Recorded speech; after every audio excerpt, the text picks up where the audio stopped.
Been reading books of old, the legends and the myths, Achilles and his gold, Hercules and his gifts, Spider-Man's control, and Batman with his fists.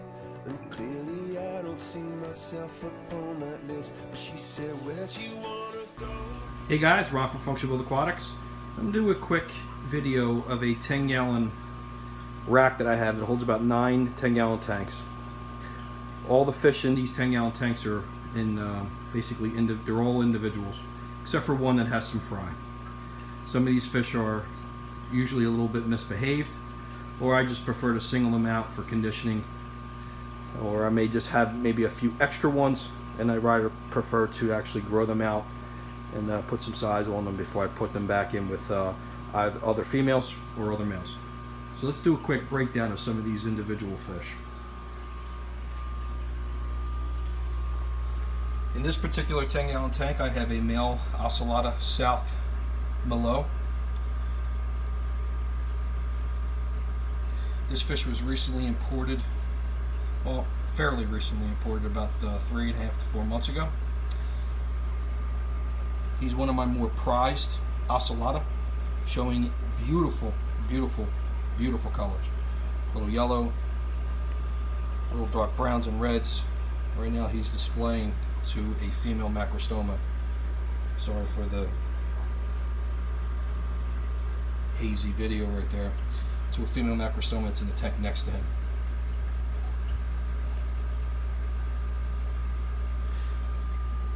As I mentioned prior, this is a female macrostoma. This was the rescue female. This was the female that had symptoms of hole in the head disease, hexamida, and she is pretty much all cured up, just waiting for final portion of the scale right there to heal up completely. This female is intended to breed with my male, since the other female is overly aggressive and will not cooperate. I'm hoping that this female actually is pretty calm. She is really doing well. I've conditioned her and dewormed her, and she's currently living in a 10-gallon tank by herself. In this tank is a sole male. You can see him, his little head popping out right there. Unimac long humbung. This male is also in condition. Eventually, he'll be a future breeder. He's probably not going to cooperate. He's pretty shy. Let's see if we can get him to come out. Very picky eater too. He's not a very big eater. Does not consume large amounts of food. Also been dewormed, and his favorite food right now is bloodworms. I'm trying to get him off of it. Tried a lot of different things. He won't even eat white worms, believe it or not, but he does prefer bloodworms. He is not a wild caught fish. He was a captive I purchased a while back. I have a few of the long humbung, and this is just an actual extra male for future breeding. This is my prized male Unimac wahoo. This male has produced all of my wahoo fry, and if I had to give you a number, I'd probably say he's probably produced almost 150 to 200 fry. The female is in the tank with some of their fry by herself, and he is done breeding.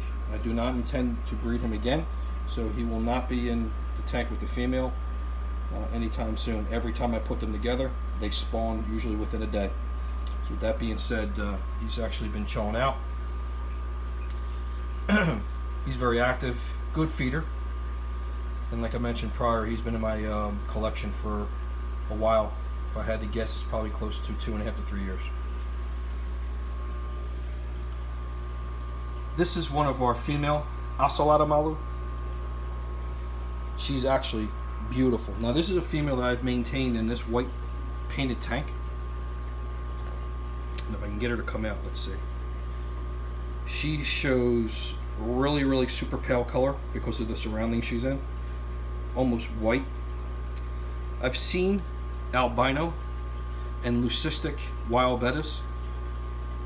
I've had a lot of people in the past 1.5 to 2 years send me different videos of fish that they've collected in the wild. Some of them actually have proven to be true albinos. Sometimes the individual collector puts a pretty heavy price tag on a fish like that. But unless you have a male, all you're basically doing is pretty much passing on a single heterozygous gene for albinism, or in some instances hypomelanistic. So you typically have to have a male albino and a female albino to produce pure albinos, and in some instances you'll get some pure albinos and then what is called double hets for albinism.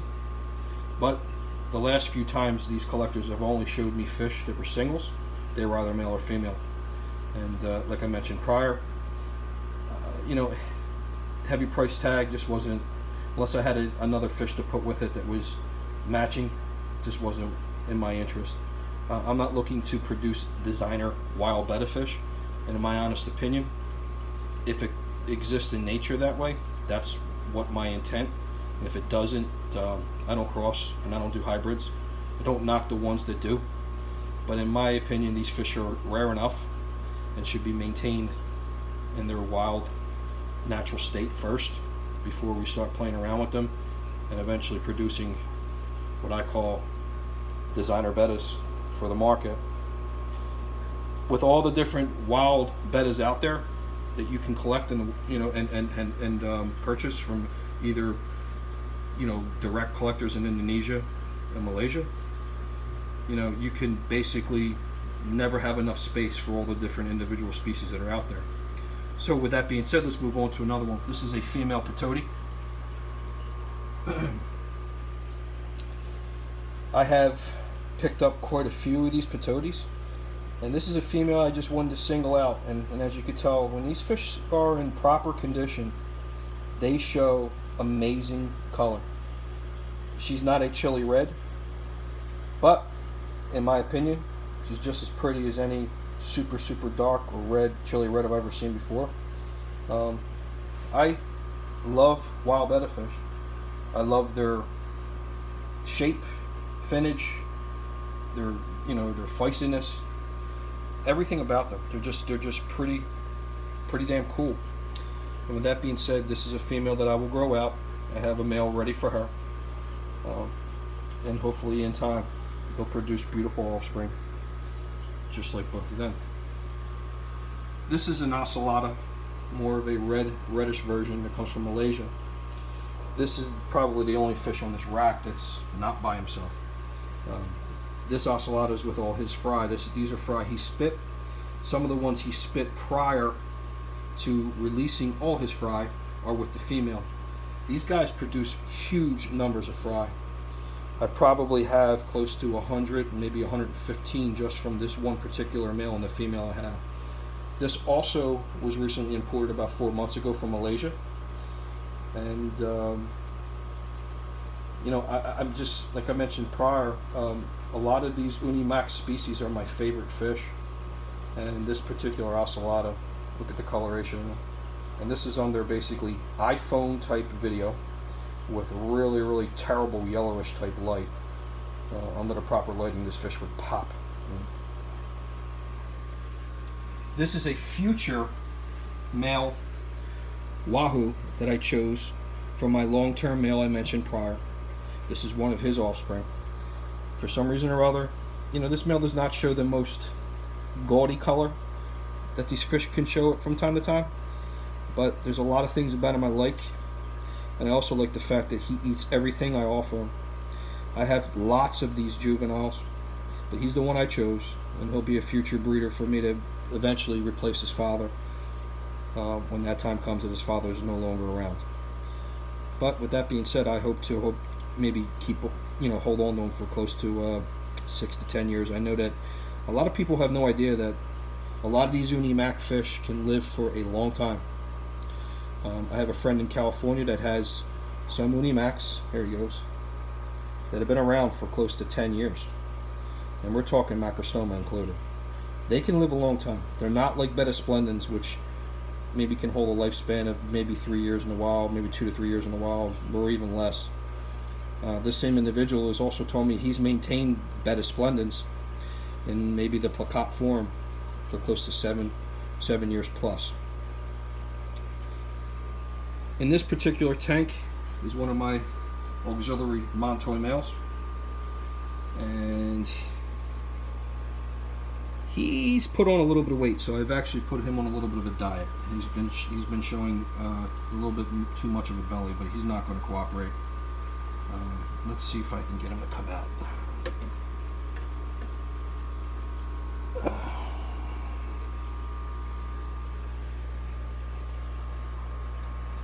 Got a little nick on the top of his head from jumping and hitting the glass, and as you can tell, he's got that little bit of a belly that we're gonna get that out of him, and that's from feeding fatty foods.